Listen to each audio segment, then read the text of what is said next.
મારે નથી નાવું. આનો નાવાનું પંચ્યું હવે નાહો. ચાલો ખાડે.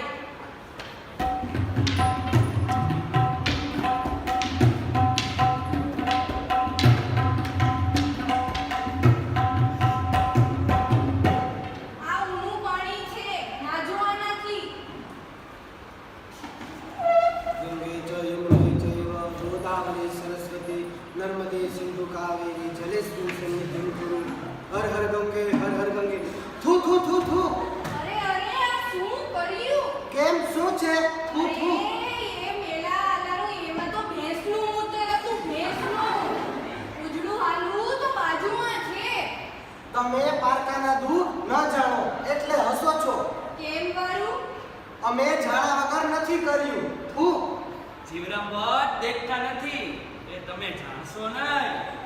અમારે શરીર લુખસ થઈ છે માટે વેદે કહ્યું છે કે પ્રથમ ભેંસના મૂતરે નહાવવું અને ત્યાર પછી ઊના પાણી નહાવવું એટલે લુખસ મટી જશે. એટલે અમે પ્રથમ ભેંસના મૂતરે નાહ્યા અને હવે અમે ઊના પાણી નહાશું. ઠીક છે, નાવ. હવે જટ અપરોટું પહેરો, વાળું ઠરી જાય છે. નાક સંભાળે છે. નાક છે કે ગયું? તમે ગામડિયા લોકો શું સમજો? અમે રોજ નાઈને 3 ઘડી સુધી પ્રાણાયામ કરીએ એટલે આજે 1-2 ઘડી કરીએ. તેને અગોટ્યું દેખાતું નથી એટલે ઢોંગ કરે છે, ઢોંગ. આલે અગોટ્યું એના હાથમાં જો. સુઈ અને પેલું હવે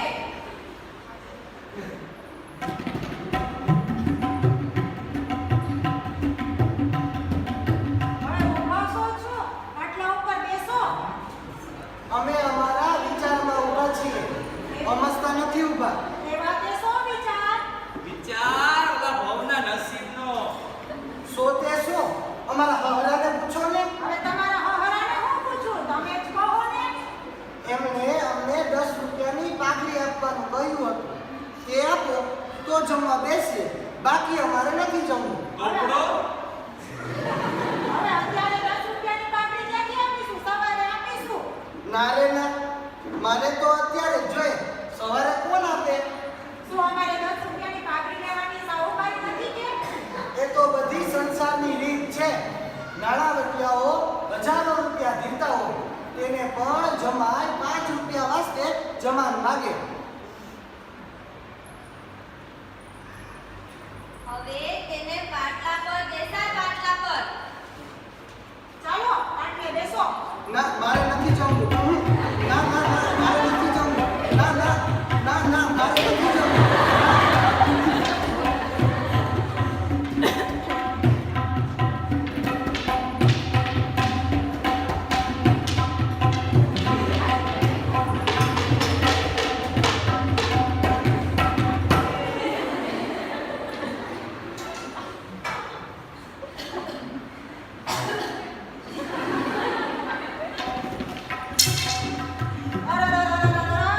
આ બહુડે મોઢે કેમ બેઠા છો? સાડી પછવાડે છે, પછવાડે. અમે જાણ્યા વગર નથી બેઠા. અમારે નથી જમવું એટલે આમ બેઠા છીએ. હવે આ બાજુ મોઢું ફેરવીને બેસો. અમને પાઘડી આપશો તો અમે જમવા બેસશું, બાકી અમારે નથી જમવું. તો જવા દ્યો. હવે અમે સવારે પાકડી આપીશું, અત્યારે આમ બેસો.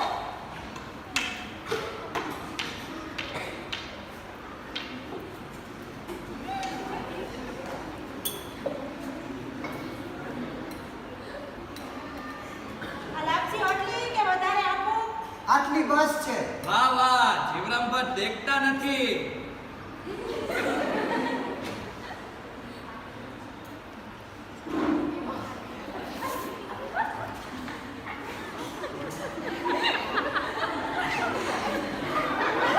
અરે શું હલાવ હલાવ કરો છો?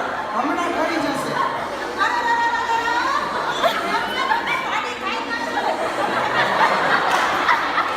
છોને ધ્યાન રાખીએ, છોને ખાઈ જતી.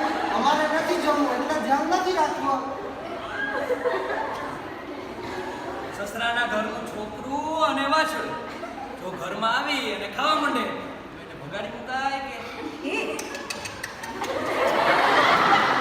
બહુ બીજી વાત છે આપો આટલી કે વધારે આપો આટલી બસ છે.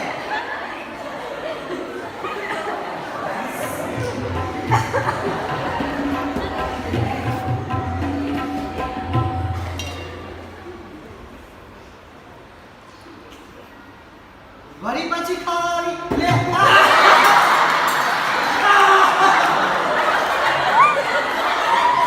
આટલી લાત મારી. આગ લાગી હતી.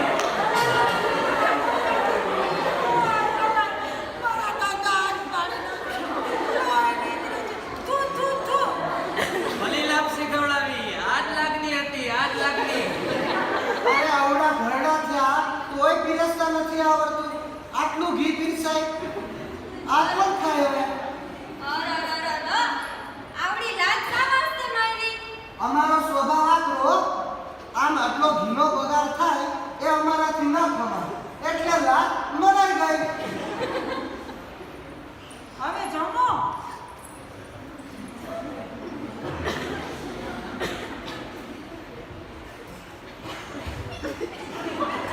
એ શું કર્યું એના બાપની હોળી કરી હોળી. તમે નથી જાણતા કે તમારા સસરા રોજ આવું કરે પણ મેં ક્યારેય પૂછ્યું ને કે શા વાસ્તે કરો આ તો બ્રાહ્મણના કુળનો ધર્મ કહેવાય. બ્રાહ્મણ જ્યારે જમવા બેસે એટલે તેના દર્શન માટે ભૂપતિ એટલે બ્રહ્મા, ભુવનપતિ એટલે વિષ્ણુ અને ભૂતપતિ એટલે મહાદેવ દર્શન કરવા આવે. એટલા માટે આ બલિદાન આપવા જોઈએ. જો આવું ન કરીએ તો એ શાપ આપી દે. હા, તમે બલિદાન ના આપો તો એ સાપ જ આપે ને. પ્રધાન રાજા કોઈના ઘરે જમવા જાય અને તમે બધું એક થાળીમાં એટલું કરીને રાખો અને પછી એને કહો કે રે જીવરામ ભટ્ટ ખા, રે રાજા ખા, લે પ્રધાન ખા, તો શું તેને ગમશે? તેને રીસ નહીં ચડે કે વળી? માણસોને રીસ ચડે, દેવોને નહીં. કહ્યું છે ને, મોટા તણા પેટ સદેવ મોટા, છોટા તણા પેટ સદેવ છાટા. વરસાદને જનો ગાઢ દિશે છે, તથાપિ તે ક્યાંય કદી ગણે છે.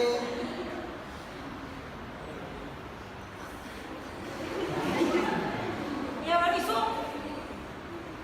પાંચ પ્રાણની હોમ. પ્રણાગની હોમ એટલે વળી શું? શાસ્ત્રમાં કહ્યું છે એમ કે બ્રાહ્મણ અગ્નિ હોમ કર્યા વગર જમે તો તેને મહાપાપ લાગે. એટલે આ પ્રાણરૂપી દેહમાં 5 આહુતિઓ આપી એટલે મને અગ્નિ હોમનું ફળ મળે. હા ઠીક છે જમો તો એ જીવરામ ભટ્ટ, તમે કઈ સંસ્કૃતનો અભ્યાસ કર્યો કે? સંસ્કૃત, અરબી, ફારસી, લાતિન, અંગ્રેજી બધી જ ભાષા જાણીએ.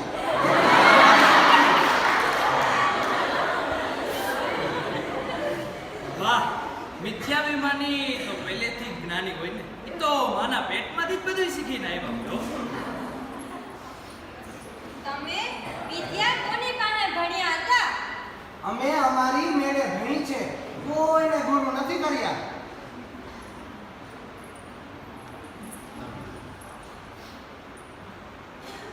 તમે એકે પુસ્તક લખ્યું? હા, જીવરામ વિનોદ નામનો મોટો ગ્રંથ રચ્યો છે અમે.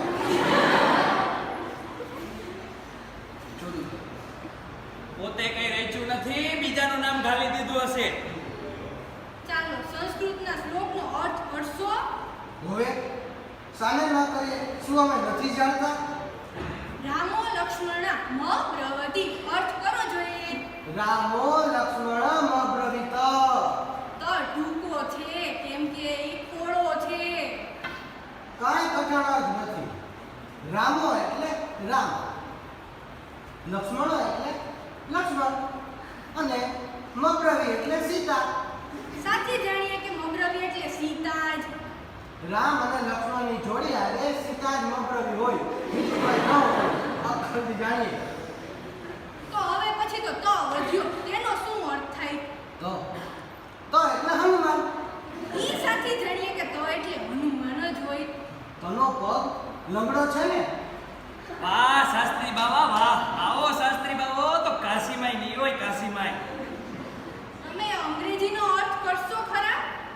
હા, સાને ના કરીએ, પૂછો જોઈએ. ટ્વિંકલ ટ્વિંકલ લિટલ સ્ટાર અર્થ કરી બતાવો. ટ્વિંકલ ટ્વિંકલ એટલે ટપકા ટપકા અને લીટલ લીટલ એટલે લીટા લીટા. સાહેબ કરે છે તે. અરે એમાં તો આકાશના ઝીણી તારી વિશે છે. પણ અમે કહ્યું એમ જ ને કે દુનિયાનો સાહેબ આકાશમાં લીટા લીટા અને ટપકા ટપકા કરે તે. ત્યારે અમારા દરબાર સ્કૂલ સ્થાપનારા છે. તમે તેના માસ્ટર થશો? ઉપરીની મહેરબાની રહે તો સ્કૂલ તો શું, કોલેજમાં પણ કામ ચલાવી શકીએ. કોલેજનું પૂરું. હવે ગણસર લેશો કે ના, ભાત આપો. આ દાળ ભાત ને શાક?